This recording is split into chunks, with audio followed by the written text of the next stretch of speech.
Mesdames et messieurs, bonjour et bienvenue dans le programme francophone hebdomadaire de Africa News and Views.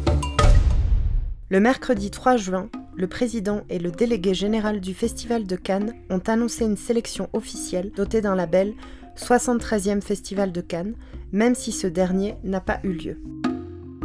Parmi les films qui ont raté leur montée des marches sur la croisette, il y a des cinéastes issus de pays très rarement représentés au Festival de Cannes. Par exemple, un film bulgare, Février, de Kamen Kalev, ou Beginning, de Dea Kouloumbegashvili, un long métrage géorgien, et le documentaire En route pour le milliard, la nouvelle œuvre très attendue du Congolais Dieudo Hamadi. Deux autres cinéastes du continent africain ont été retenus pour la sélection, Swad de l'Égyptien Ayten Amin et Rouge du cinéaste algérien Farid Bentoumi. Tous ces cinéastes ne sauront jamais si, sans coronavirus, ils auraient gagné la Palme d'Or.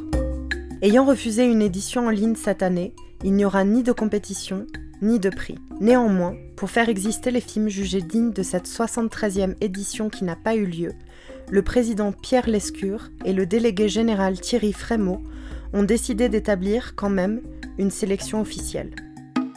Les 56 films élus seront dotés d'un label de qualité Festival de Cannes pour les soutenir ainsi lors de leur présentation dans d'autres festivals ou à l'occasion de leur sortie en salle. Plus de 2 mois après la suspension des cours dus au coronavirus au Cameroun, les élèves de l'enseignement primaire et secondaire ont repris lundi le chemin de l'école.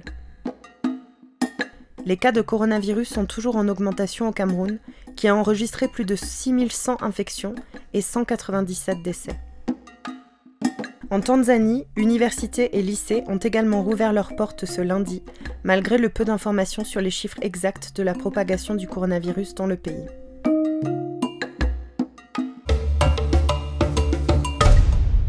La pandémie actuelle de coronavirus profite à certaines activités comme le e-commerce, qui connaît un boom depuis le début de cette crise sanitaire.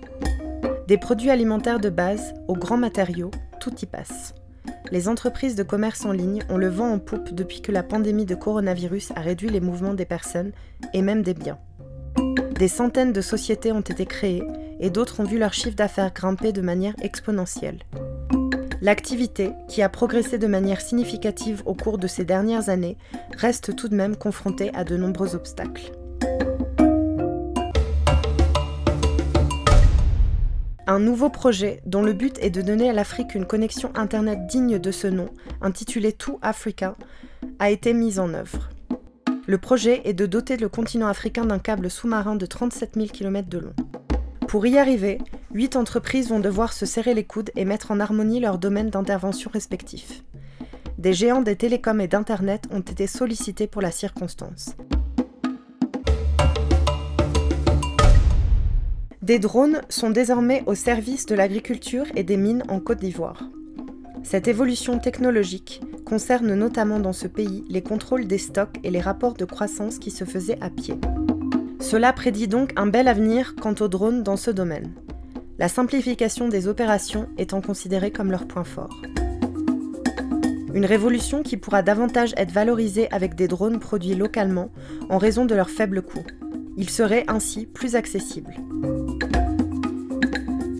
Reste à faire sauter un verrou, une loi imposée il y a 2 ans par l'autorité de l'aviation civile, jugée restrictive pour le développement de cette technologie.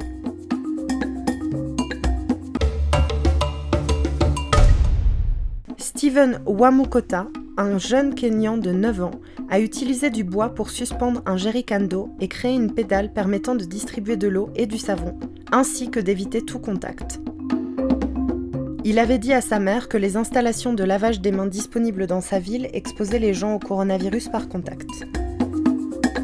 Le petit garçon fait partie des 68 personnes qui ont été récompensées pour avoir aidé le pays à faire face à la pandémie de coronavirus et qui ont reçu le premier prix présidentiel Uzalendo, qui signifie patriotisme.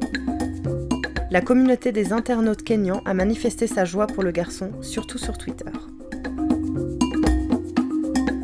Arts TV vous remercie pour votre attention et vous souhaite un excellent week-end.